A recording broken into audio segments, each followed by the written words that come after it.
get to have the best job in America, but to be married to the most wonderful, fabulous wife that a man could ever have.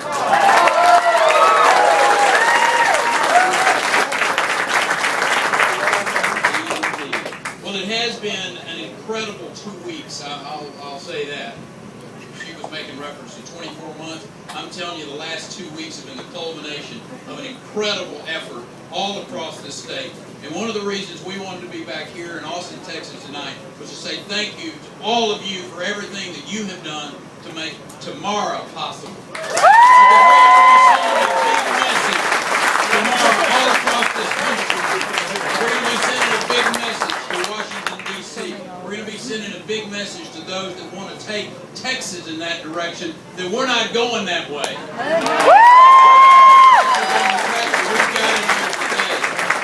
There is a reason that 153 businesses moved out of California to Texas in the last 8 months. Since January, they have come here and grown. There is a reason that 850,000 jobs were created in this great state through the decade of the 2000s. Since 2005, 4 out of 5 private sector jobs created in America were created in Texas. We're the #1 exporting state in the country for the 9th year in a row. There are more Fortune 1000 companies called Texas home than any other state in the nation.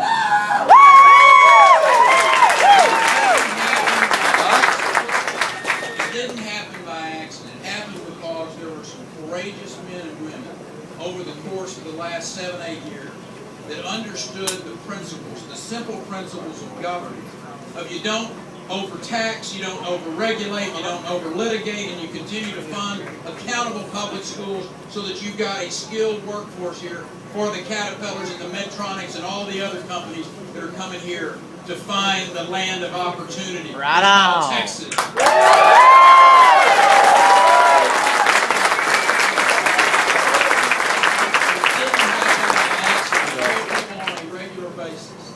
It happened because there were principled and disciplined men and women in the Texas legislature. And I have had a great partner in that process over the last 8 years. It's been David Dewar. The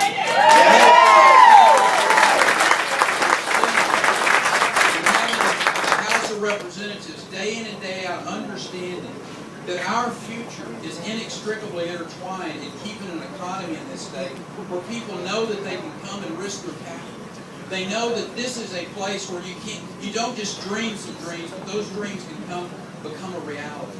That is the Texas that we want, not just for today, but for future generations. As a matter of fact, Washington, D.C. can take a few lessons from the great state of Texas.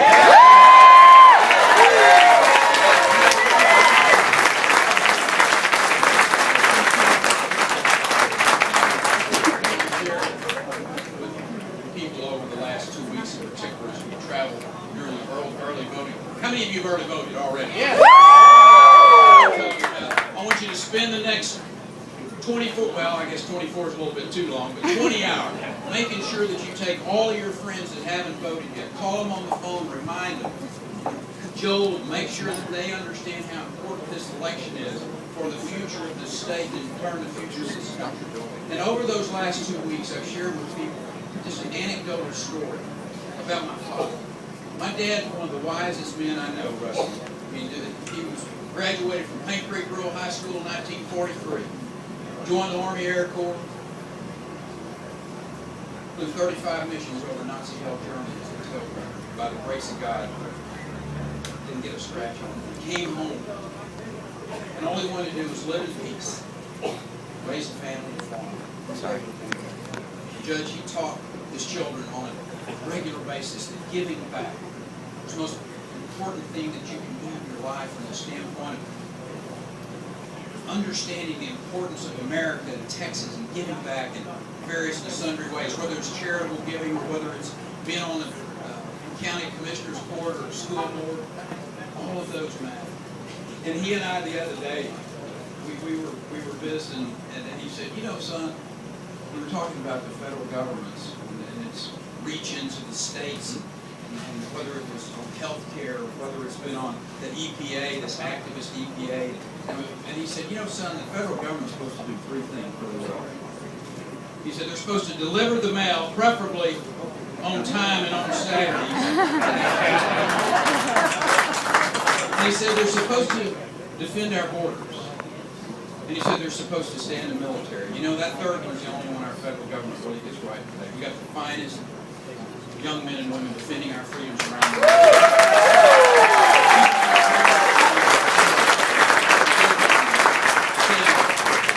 Prayers of thanks for having that type of sacrificial young men and women who serve us on a regular basis. But on those other two, our federal government is abject failure.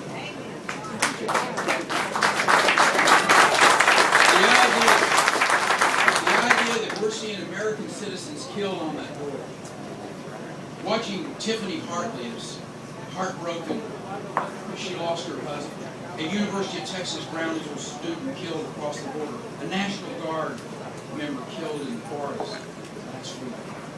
How many more Americans have to lose their life until this administration and this Congress understands that it is imperative and their responsibility to defend this border with Mexico? So